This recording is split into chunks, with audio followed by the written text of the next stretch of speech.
important that we keep judgment away until we have all the facts.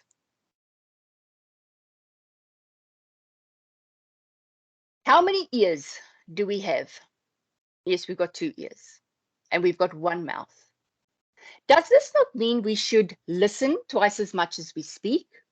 So when you are speaking to your witness or your victim or your suspect, give that person your undivided attention. Focus like a camera lens on this person. Eye contact is important here. But be careful of eye contact because it might be cultural insensitive to make eye contact. Eye contact can also be seen as a form of aggression, trying to show dominance, forcing submission. So whereas eye contact is important because the person must see I'm listening, don't stare the person down. You know, you get these dudes that stare each other down when they shake hands. Who's going to break eye contact first? No, that's juvenile. Look at the person and then look at your notes and make your notes and then look at the person. And in so doing, you make sure that person knows I'm listening to you, really listening to you. Effectively use the moments of silence. Let the moment develop. Don't interrupt unless it's necessary. Silence is more painful for the speaker than for the listener. Don't interrupt. We will provide, we do provide positive feedback when we use body language like eye contact, when we nod our heads, when we go, yes. So don't let silence make you nervous.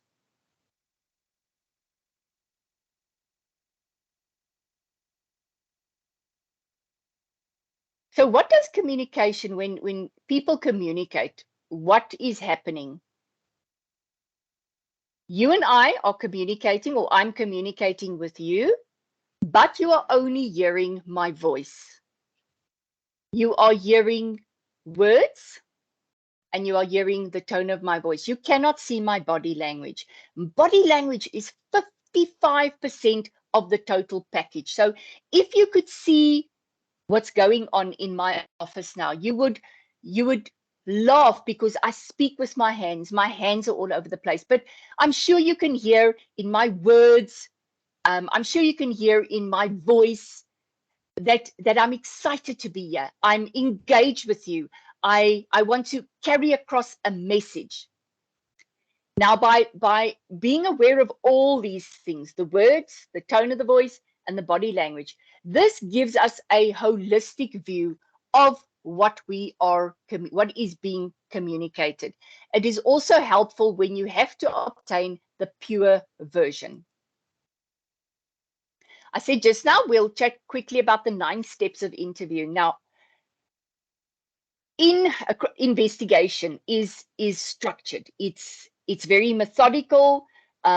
It's process driven because it's target driven. If you fail to plan, you're going to fail at whatever you do.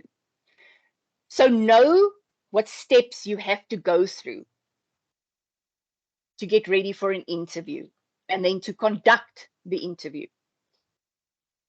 So the interviewing process that we talk about has 9 steps. So the first one is preparation. So when you prepare, you're going to read up on the person. You're going to read the person's, let's say, initial statement. You're going to, or complaint. You're going to read the other reports that might have come in. You're going to look at the surveillance. You're going to read the policy. You're going to look at the person's personnel file if you have access to that information. It might be case files that you can look at. So you're going to get a holistic picture of this person that's going to come and sit in front of you, so that when they come in, you know the basics. You know their name, you know the gender, you know perhaps what they prefer to be called, you know what job they do, more or less. So now the person comes in and you introduce yourself. The introduction sets the tone. Friendly but professional. We don't hug in an investigative environment. Sometimes people are uncomfortable to shake hands. So let the interviewee guide you in this space. The only way to get better at this is to practice it and practice it and practice it and practice it. There through that practicing, one develops self-confidence in doing what you do. Rapport building. This is where you make that space in which we all feel comfortable. We talk about the weather. We chat about the latest fuel prices. And once I'm sure that the person in front of me is more relaxed and not feeling anxious, because people normally get anxious when they have to attend an interview. Once I can see the person is relaxed, then I can proceed. Okay. And then I'm not going to say, okay, I'm going to now do step 1. So, hello, my name is Bernadine. Okay, I'm now going to do step 2. Now I'm going to build rapport with you. No. We flow from one step to the next. You face your interview, you make the eye contact, social distance, remember, match the facial expression, nod your head. All these things are very, very important, and not just in the rapport building phase, throughout, because you must maintain that contact. Once you read the situation and you feel, okay, the person is comfortable, we can start questions. Always start. So tell me, Melody, what happened? And then Melody will start talking. Listen to what she's saying. Listen to what she's not saying. Only once she's told her whole story, then you can ask specific questions. So while you're listening, take notes, or have a colleague take notes, so that I sometimes feel anxious when I talk to people and they make notes about something I say. Then I think, oh, why are they making notes? Is what I said wrong? So that sometimes makes me anxious. But then you can just tell the person before the time, I will be taking notes of some things that are important, that I think are important, or that I didn't know before. So don't worry when I make notes. Once you're done with the questions and you have the full scope of what's going on, then you go over to the verification step. So now the witness has answered all your questions, you filled in all the gaps. Then you say, okay, you said you came into the office at 8:30, but the timestamp on the footage says 8:15.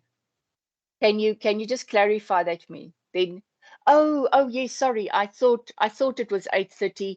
I thought I was late that morning, but no, it was the Wednesday morning I was late. Sorry. Okay, you said that you saw a man with a mauve coat. What is a mauve coat? Oh no, it's a purple coat. Oh, okay. So then you start clarifying so that you and the witness are on par with what they actually said. And this is where you can now expand on your notes. Once you are clear on what mauve is and what time she got there and what time she went home, then you can go over and say, okay, we're just about done, but is there something I may have forgotten to ask? Or is there something that you think is that you haven't told me, perhaps because you thought it was unimportant? And then you wait, and then you wait. Sometimes they will say, sometimes they will not say, sometimes they then bring up things that are vital, but they just didn't think it's vital. No? Once you've gone through step 1, 2, 3, 4, 5, 6, now you can go over and now you can take a statement from the person. Or the person might say, okay, I will prepare my own statement and I will bring it to you, which is very good because then you get their version. And this is the OPV, the obtain the pure version. So you're going to get their words, their vernacular, their terms, their concepts. Always better to have that. Once we're done with the statement process, then we greet, we thank them for their time, and we ask them if there's anything I may want to clarify. May I please call you? May I follow up with you? and leave on a positive note. Then you are not done. Then you go and sit down and you talk with your colleague and you work through, okay, what did I do here? What did I do there? What could I have done better? How should I phrase this? And that's why the practice before the time, the preparation, that's why the preparation is so important, because one should go through the questions. When you do a master's degree and you have to interview people, you design a questionnaire. We always test the questionnaire before the time, so that we can test what it feels like to ask these questions, and also to see what answers are we getting. That's always, always important. You must practice before the time. So when you are conducting the interview, remember, if you are in this conversation, what message are you getting from the person being interviewed? How does the person know that the guy had a mauve coat? How does the person know that it was Sophie who stole the computer? How do they know this? How do they know this information? And what information are they perhaps leaving out? So that's very, very important. We all know this little guy. It's Pinocchio. When Pinocchio lied, his nose grew. Humans are social beings, and interaction is part of who we are. We tend to be selfish by nature because we focus on me, me, me, me, me. Rules and ethics frame how we conduct ourselves in life, in society, but specifically in an investigative context. Your default instinct, your default setting will determine how you react. And you are going to leave specific signs and signals. Now, you see in these movies where people go for a lie detector test and then they pass the lie detector test. Meanwhile, they were lying. Yes, sometimes it happens, but people, really only psychopaths can do that. And if somebody is like on an antidepressant or a suppressant, which suppresses their emotions, but then we had a case recently of a guy who smoked dagga before he went for his polygraph, and the result came out inconclusive. Not that he passed, it was inconclusive. So is it really possible to detect deception?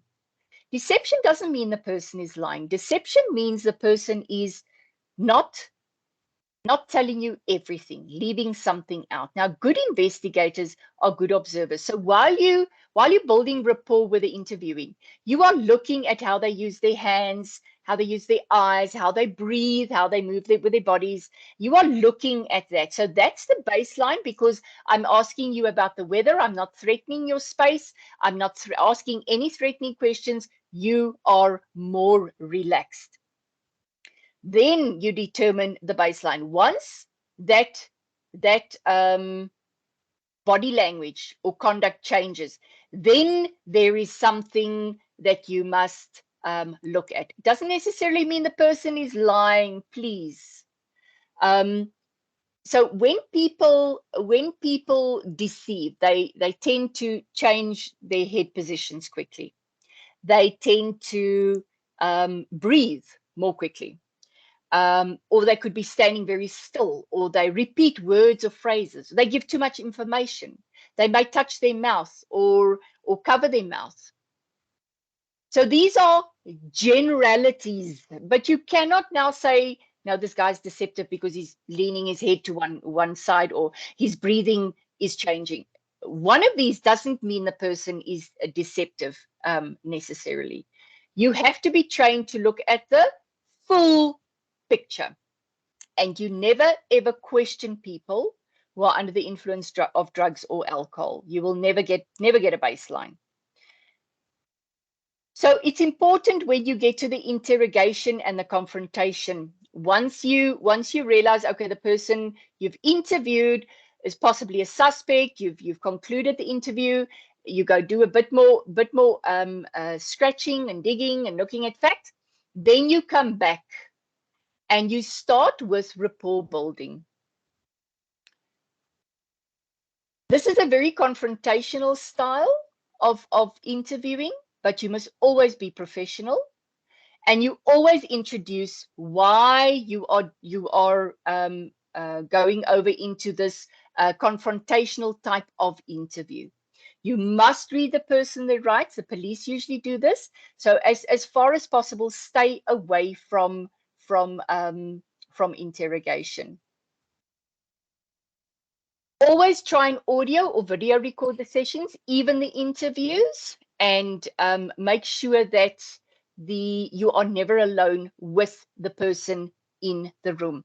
But I want to encourage you, please stay away as far as possible from interrogation, unless you are specifically trained or unless you are being mentored.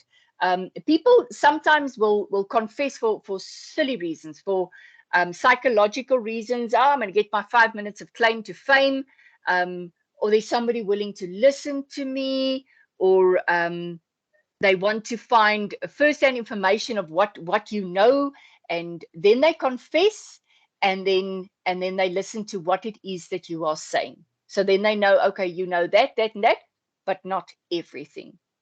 That is the reason why when there's usually an incident like a murder or something, police do not release all the information, because only the perpetrator has all the information.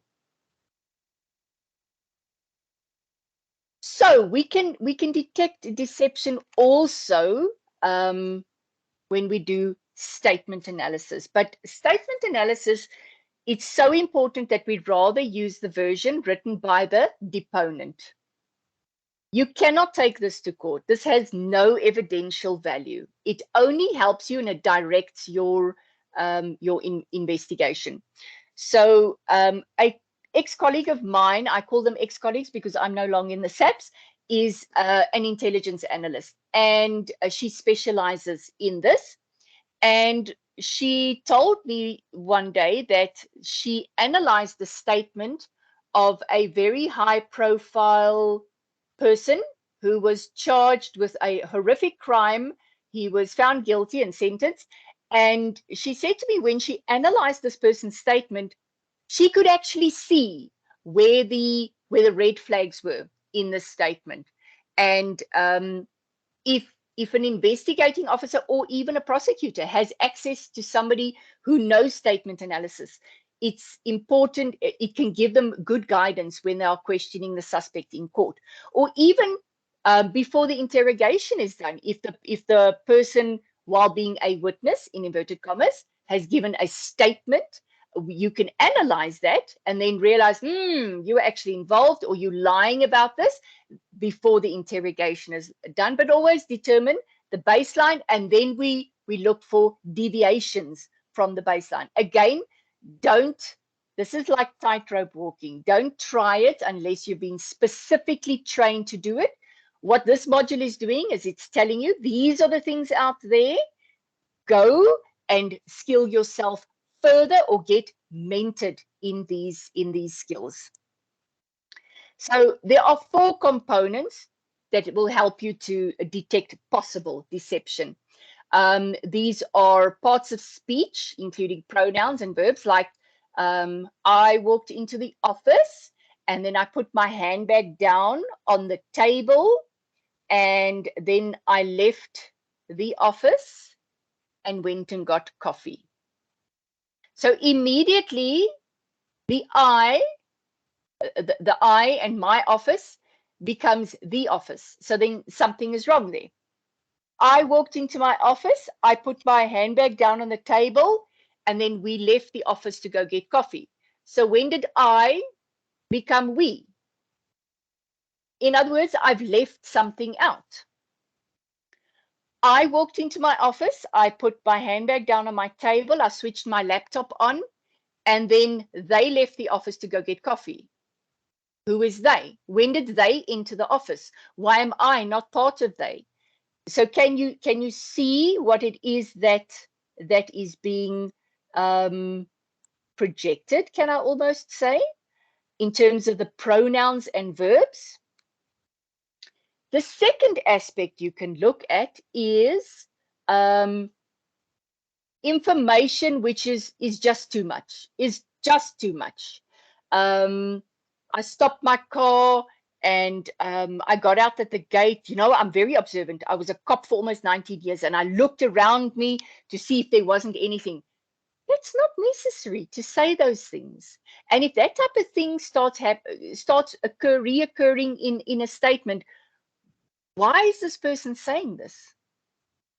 Lack of conviction, even where the person is, yeah, I think it was a man, but I'm not sure, hey. But it could have been a woman also, but I'm really not sure. But I think it was a man, hey, but I'm not sure. Lack of conviction.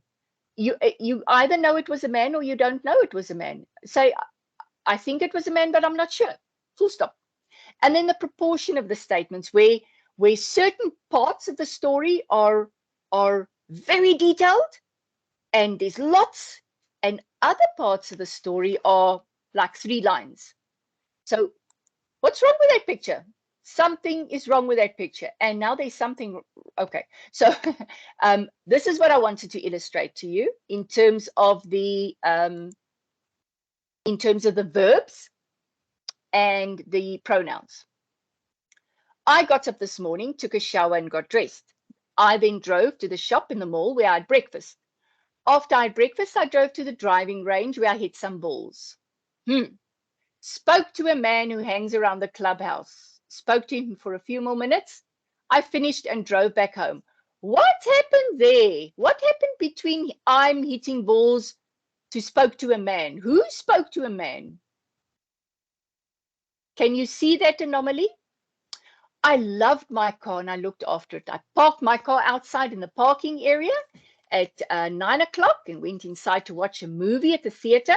When I returned to where I parked the car, I noticed that it was missing.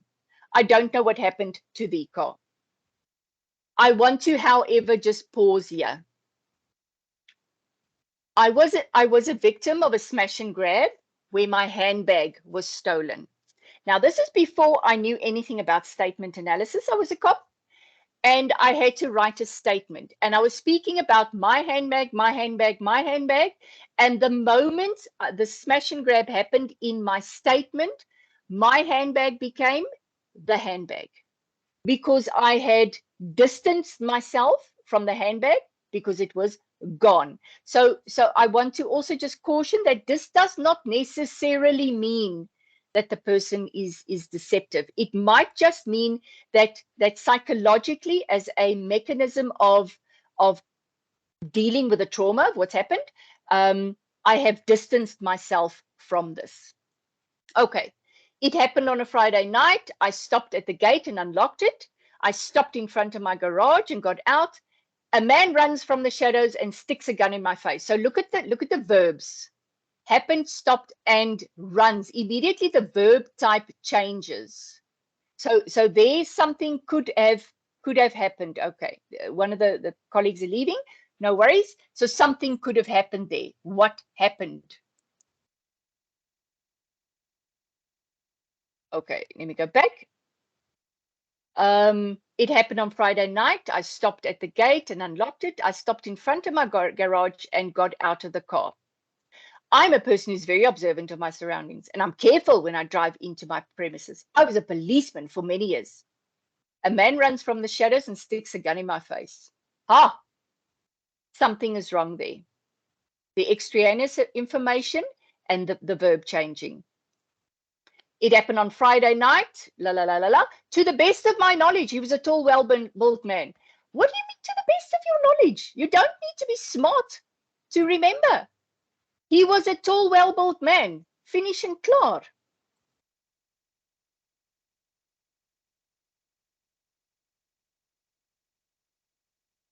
So when you are dealing with the parts of a statement, there are usually 3 parts. I'm excluding the preamble and the part where we deal with the oath. So the first part usually covers what happens before the incident, and it places the incident into context, about 1/3 of the statement.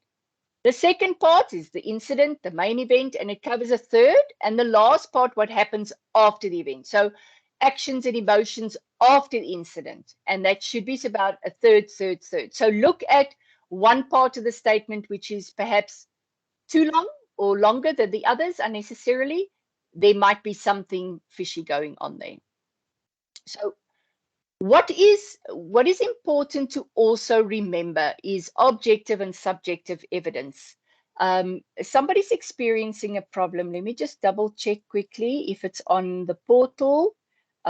Is everybody still okay? Is everybody still listening? I don't see any problems or anything going on. So let me go back to this. So objective evidence, I have a terrible pain in my back. Or subjective evidence, where there's no proof. For the one, there's proof. For the other one, there's no proof. Objective is when you stand outside and you look in. Subjective is when you are part of it and you are biased and you have no concrete reason to say or do what you are doing. So objective evidence is always far better than subjective evidence in terms of your in terms of finding evidence when you are looking for information. And I think that brings us to the end of our session tonight. I think we've gone over a little bit.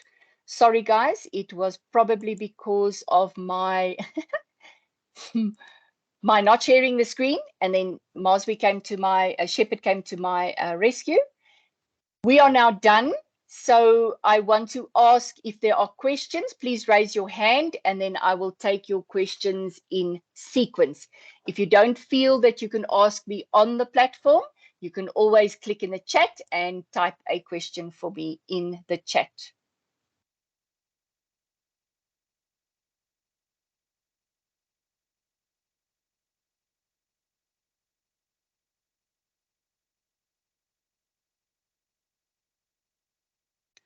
Okay, I see Maswi's got his hand up.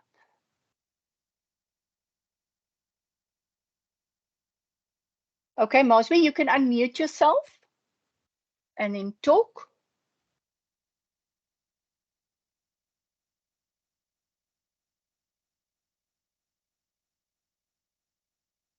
Maswi,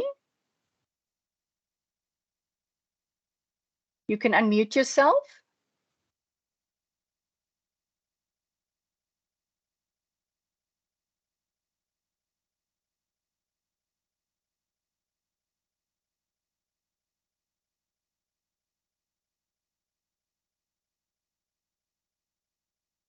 I'm not hearing you.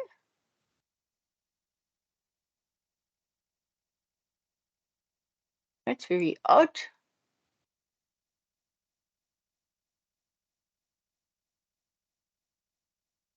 I don't understand why you cannot, because you spoke to me just now. Okay, Maswi will type. If there are any other questions, you can raise your hand or you can type in the question box.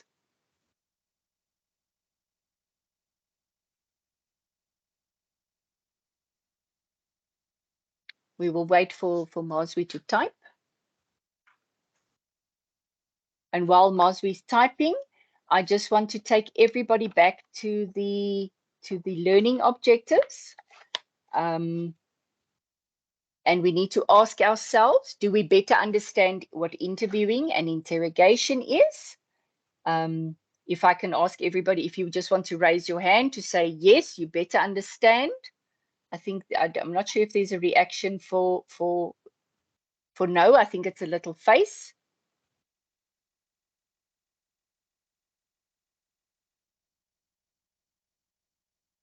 I see we have a question coming in. Okay. If the evidence is circumstantial, is it not then good to rather interrogate the suspect? Maswi, yeah, that it's difficult because I don't know what the context is now. When you talk about circumstantial, you mean there's nothing else, absolutely nothing else. Interrogation, yes, one can go over into interrogation, but only really experienced people should interrogate. The detective that Piet Bielefeld, the majority of his confessions didn't come through interrogations. It came through when he was doing pointing out with the suspects. The way he treated them, the way he talked to them, and he always had a photographer, and he always bought the person something to eat and to drink, made sure the person had cigarettes, treated the person with the utmost respect and dignity. And by building that relationship, many of the suspects actually confessed to him, and that is how he got his confession. So he didn't really go into an interrogation. It's just the relationship he built. So only interrogate if you are experienced to do this and trained to do this. I see Tubile, you have your hand up.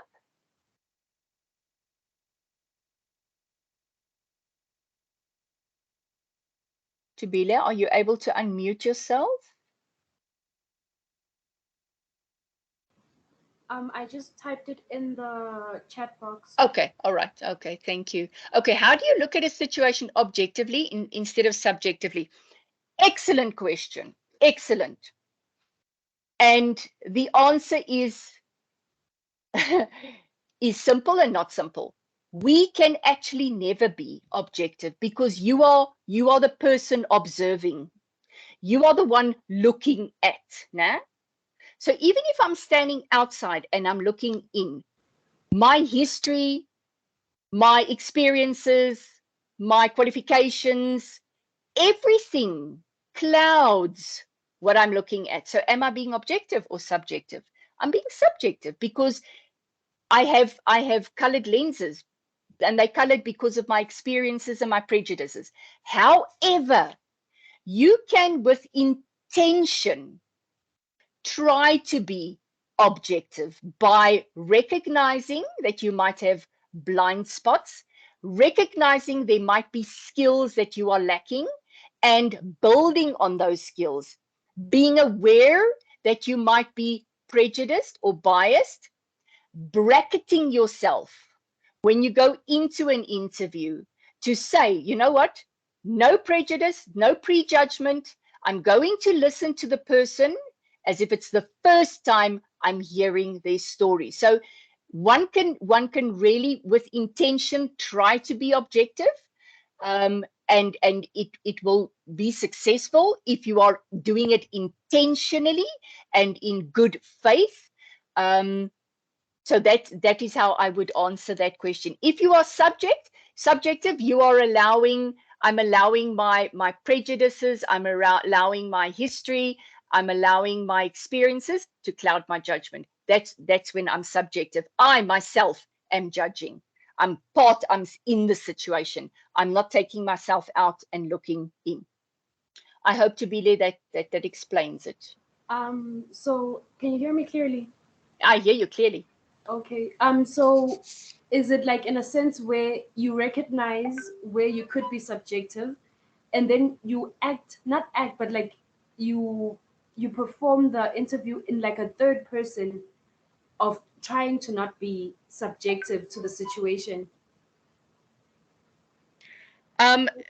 Not really. No, you are always in the first person when you are in the interview. We call it bracketing. We call it saying, you know what, this is Bernadine. I'm 52 years old.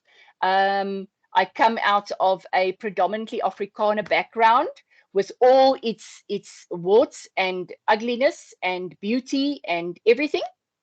And I am going to try and set that aside so that when I look at person A in front of me, it could be a white Afrikaner male, it could be an old African lady. I have no prejudgment that is colored by what I was taught and my default setting. Because by default, if I would go into the interview and it's a white Afrikaner male, No, of course he's not guilty. No, somebody's setting him up. The gogo, if I was raised in a racist background, yeah, of course, this old lady stole. Isn't that most what all old black ladies do? So that is just an example, and I hope, and I really don't want to, sound disrespectful. I'm just using that as an example. So if I know my background, if my father was a policeman and he was incredibly abusive, and I have to interview a policeman, how is that going to influence how I do what I do? So I hope that explains it better. Yes, it does. Thank you. Okay, shop. And no disrespect meant to anybody. None taken. Okay. Shepherd, your hand is still up. Did you want to ask something else?